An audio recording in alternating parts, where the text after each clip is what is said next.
Bismillahirrahmanirrahim. Assalamualaikum warahmatullahi wabarakatuh. Perkenalkan, nama saya Ade Ari, salah satu mahasiswa di Institut Agama Islam Cipasung, Fakultas Tarbiyah dan Program Studi Pendidikan Agama Islam. Dan dosen pengampu saya, Bapak Jamjam Nurul Muslim MPD. Dalam kesempatan kali ini, insya Allah saya akan membahas sedikit tentang materi kelas 12 SMA, yaitu meraih kasih Allah dengan ihsan. Yang pertama, yaitu apa pengertian ihsan? Ihsan secara singkatnya itu mengerjakan suatu kebaikan. Adapun pengertian ihsan, yaitu yang pertama, menyembah Allah seolah-olah Allah melihatnya. Jadi ihsan ialah ketika kita sedang menyembah Allah atau dalam artian beribadah kepada Allah, maka kita harus bersungguh-sungguh dalam beribadah tersebut. Karena apa? Karena seolah-olah Allah itu melihat kita. Jadi seolah-olah kita mengetahui bahwa Allah itu melihat kita.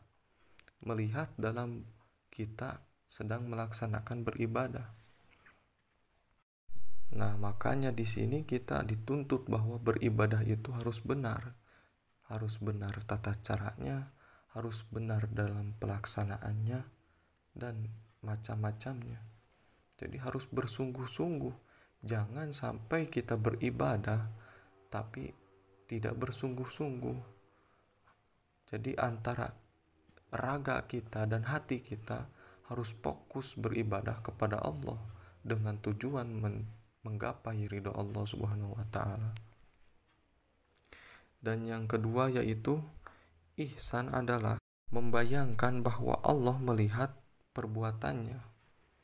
Jadi ihsan ialah ketika kita sedang melakukan apapun, sedang beribadah, sedang bermain, sedang melakukan aktivitas apapun, jadi kita harus membayangkan bahwa Allah melihat segala perbuatan kita. Dan memang itu kenyataannya, bahwa Allah selalu melihat apa yang kita lakukan. Baik ataupun buruk, kita selalu diawasi oleh dua malaikat, yaitu malaikat pencatat amal baik dan malaikat pencatat amal buruk, yaitu malaikat Raqib dan Atid. Dan kita pun tidak luput dari pengawasan Allah yang selalu melihat kepada seluruh makhluknya. Ketika kita berbuat buruk, Allah akan melihat. Ketika kita berbuat baik juga, Allah akan melihat. Dan ketika kita berbuat buruk, perbuatan buruk itu akan dicatat oleh malaikat pencatat amal buruk. Dan ketika kita melakukan hal yang baik, maka perbuatan baik itu akan dicatat oleh malaikat yang mencatat amal baik. Maka oleh itu kita harus berhati-hati dalam melakukan apapun.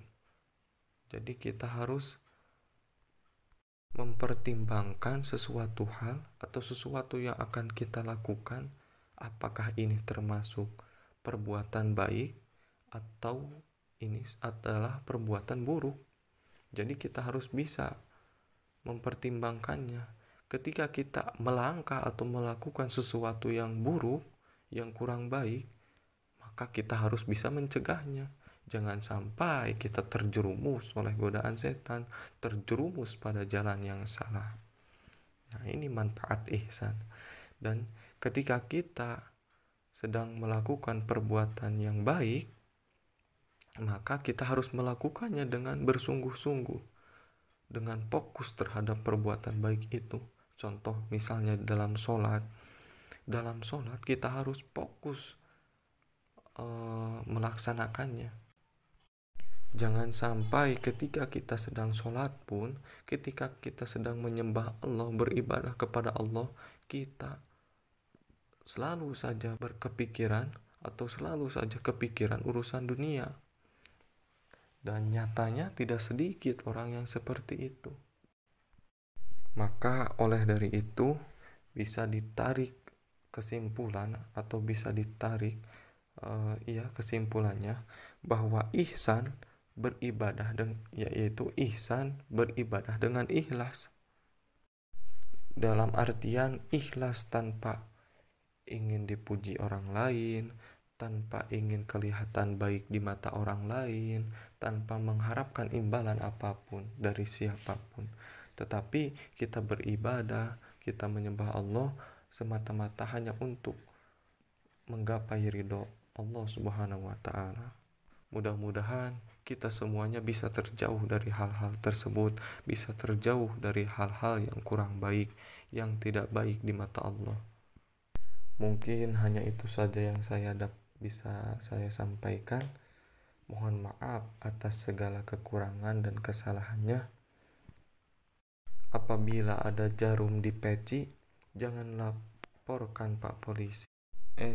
Apabila ada jarum di peci, jangan disimpan di dalam laci. Apabila ada kata-kata yang membuat sakit hati, jangan laporkan Pak Polisi. Sekian. Wallahul muwaffiq ila aqwamit thoriq. Wassalamualaikum warahmatullahi wabarakatuh.